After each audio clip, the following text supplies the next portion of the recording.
17 дугаар жарны сүрээ дарагч хэмээх гал морин жилийн шинэ нэгний өглөө Монгол Улсын ерөнхийлөгч ухнаагийн хөрөлсөг улсын хурлын дараагийн Нямсрын учрал Монгол Улсын ерөнхий сайд Гомжовын зандаж дарнаар эзэн богд Чингис хааны шүтээнд хүндэтгэл үзүүллээ.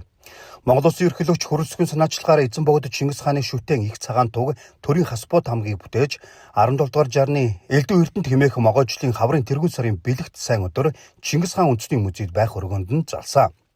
Шүтээний эзэн богд Чингис хаан төрийн алтан тамгаан залж их Монгол улсаа байгуулснаа төмөн олонд зарлан тунгаглаж байгаа буюу шинэхэн сийлсэн хааны тамгыг хуралдагсад үзүүлэн тамганд сийлсэн зарилгийг хурсанд уншиж өгөн хас тамгыг хаанд өргөв гэсэн түүхэн баримтат агшныг мөнхжүүлсэн бүтээл юм а.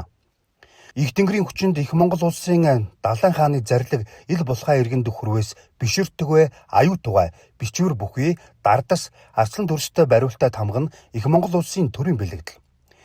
Энэ нь эзэн богдын үл хэрэг түүний байгуулсан их Монгол улсыг мөнхөд дуурсагдан дээдлэгдэх өвөг дээдсээс уламжлалт ирсэн төр улс үр доршихыг бэлэгджээ. Хааны баруун гар талд Монгол түмний их амгалан төвшин төрийн бэлэгдэл болох их цагаан дугыг байрлуулсан юм а.